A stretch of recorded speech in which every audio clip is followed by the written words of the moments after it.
What you need to expect after mo magbayad ng down sa First Park Homes. Hello mga kapitbahay, I'm Charlotte and we have been living here in First Park Homes, Calamba for almost 4 years. 3 years and 8 months to be exact. May nag-suggest po na gumawa ako ng content or i-share ko kung ano dapat yung i-expect ng isang homeowner once na nakapagbayad na sila ng down payment for their home. So una muna dito tayo sa may hagdan para maganda ang lighting. So, kasi kami noon, nag 12,000 yung reservation. Tapos, since nag-compute ako ng time na yun, syempre, ang aming income hindi pa naman ganun ka-significant. Gawa ng marami tayong responsibilidad in life, no? So, itinaon ko ng bonus yung pagda-down ko. And nag-add ako ng 40,000 as advance bayad dun sa equity. Tapos, yung remaining amount dun sa equity, yun yung binayaran ko for 1 year. So, instead of nasa around 15,000 dapat yung monthly equity ko, naging around 12,000 something, almost 13,000 na lang siya. So anyway, kanya-kanya tayo ng computation dyan sa part na yan. Pero ang common sa atin ay yung sa First Park Homes, 1 year mong babayaran yung equity mo, which is 10% of your total contract price. Dun sa 1 year na yon, since pandemic kasi nung time na bumili kami, nakailang beses kaming pasa ng proof of income at saka yung sa residency kasi nga nung time na yun, 'di ba, maraming nawawalan ng trabaho. So yung documents namin kailangan ina-update from time to time, especially dun sa panahon na magpapasa na si first ng requirements namin para dun sa bank application, bank loan application. Hirap pala kapag hawak lang yung phone tapos nag-story time ka, nakakangawit. Going back, yung panahon namin, hindi pa available yung pag-ibig loan option. Dahil parang pwede ata lang yun, in-offer lang siya ni pag-ibig. If the developer was able to construct na a certain percentage of the totality of the development. So, nung time namin, since by the way, pre-selling pala yung binili namin, and ang expectation ng turnover is 2 years after nung down payment.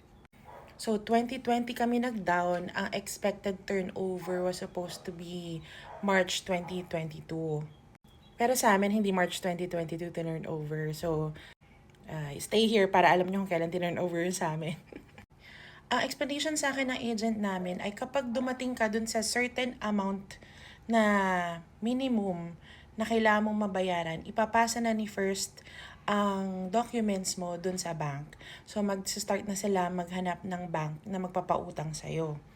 So, since nag-advance payment kami nung, di ba, 12K nung nag-reserve kami, plus nag-40K advance payment kami, na-reach namin agad yung amount na yun. So, maagang naipasa sa bangko yung requirements namin. Ang expectation mo yon, ikaw bilang homeowner, expected mo na manghihingi ulit ng updated documents sa'yo si First. Kasi they're doing the job for you of looking for an entity, a bank, whether it's Pag-ibig or if it's a bank, they're doing the job for you to look for an entity that would give you a loan. Kasi 'di ba sa ibang developers, lalo na sa mga condos, ikaw maghahanap niyan eh. So kapag nanghingi sila sa iyo ng updated documents, wag ka mainis, hindi sila yung may requirement noon, yung bangko. Or maybe si Pag-ibig. So ito na nga, nung mag 1 year na akong nagbabayad nung monthly equity ko, nung February 1, 2021, naka-receive na ako ng email and call from CBS. So, saktong-sakto siya before mag 1 year. Kasi 'di ba March ata, tama, March, magla-last payment na ako for my equity sa first. So, before mag 1 year yon, na-approve na ako ng bank. So, nakatulong yung um, nag nag-advance payment kami nung umpisa pa lang kasi nga naipasa ng maaga ni First yung requirements namin. So na-approve din ng maaga yung loan application ko. So again, this may vary from one person to another kasi iba-iba tayo ng status, iba-iba rin tayo ng financial capacity. So naswertehan lang din talaga kami kasi hindi naman kami mayaman, girl. So, yung iba dyan na mas may higher financial capacity, siguro baka mas maaga yung sa inyo. So, anyway, since ayun nga, nagko-compute ako and I asked the bank kung i-release nyo na ba yung loan this month, February, kailan ako mag-start magbayad? Sabi niya March. Di ba nga magbabayad pa ako ng last payment ko sa first ng March 2021. So, ni-request ko sa bank na i-release na lang yung loan ko or yung loan takeout, mangyari siya ng March para mag-start ako magbayad sa bank ng April. Para sakto, 'di ba? Hindi naputol. So in terms of amount naman kung magkano yung binabayaran ko sa CBS, it's actually ano, around 12K lang. Actually less. Sa ngayon ha, pero kasi yung binigay sa amin after 5 years, magre-recompute siya. And based on historicals, ang banks talaga, every time na magre-recompute yan, because of inflation and everything, hindi talaga bumababa. Kahit good payer ka pa, tataas yan. Yan din sabi sa akin nung friend ko na bank manager. Kaya yung iba ginagawa, nililipat sa pag-ibig. Pero I don't think I'm the right person to discuss yung ganong process kasi wala pa akong enough information. Siguro in the future kapag meron akong kakilala na naglipat sa pag-ibig, I'll let you know. So anyway, going back, nag-start na nga ako magbayad, di ba? After 1 year, nag-start na ako magbayad ng monthly amortization na ang tawag doon kapag sa bank ka na nagbabayad or sa pag-ibig. I started ng April 2021, so I just kept on paying every month. Minsan ina-advance ko, just make sure na hindi kayo nahuhuli ng bayad para maganda yung history ng payment nyo. And then, ang ina-expect ko talaga na turnover namin is March 2022. Pero surprise ako ng agent ko since kasama ako sa first batch ng tinurnover dito sa first. Tapos syempre, as a brand, as a company, as a business, kapag may bago kang branch na bubuksan, tapos yung first batch na ito-turn over nyo na house, syempre excited lahat. So I think based sa story nung agent ko nun, is tinry nila i-surprise yung first batch of homeowners by turning over the units ng mas maaga. So na-turn over yung unit namin ng November 2021. Again, instead of March 2022, naging November 2021 yung turnover ng unit namin. So, yun na nga yung nakita nyong pictures dun sa isa kong video, nalalagay ko na lang dito.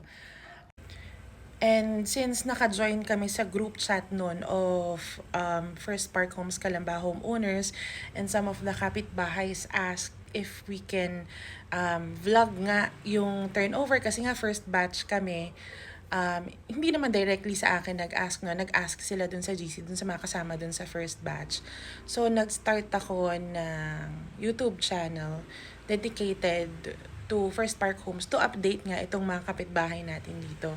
And then, it eventually became a source of information. And then, I stopped for a while because I thought lahat naka-move in na and wala na akong ma-share.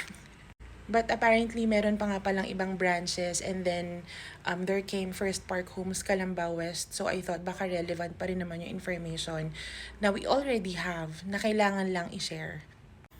So yun mga kapitbahay. So one of the main reasons talaga, actually the main reason why we are creating this kind of content kasi nung time na kami yung kumuha ng bahay at lilipat pa lang, wala akong mahanap na any information. Meron man but very limited. Any information about First Park Homes. So, nung time na yon I wished na meron akong source of information na pwedeng pagtanungan. Source kung saan ako bibili ng kahoy, ng semento, yung mga ganyan. So, nilagay ko lang yung sarili ko dun sa shoes ko before when I started thinking of creating this kind of content. So, hopefully, natutulungan naman namin kayo. Hindi talaga ako paid ni First Park Homes. If naiinis ka sa akin because you think I'm too positive about this, perspective mo yan. This is my truth. We have been honest with you all this time. If masaya naman kami dito, wala naman ibang hindi yan mababago kahit magalit kayo sa akin. Totoo rin naman kami na may mga issues dun itong bahay namin.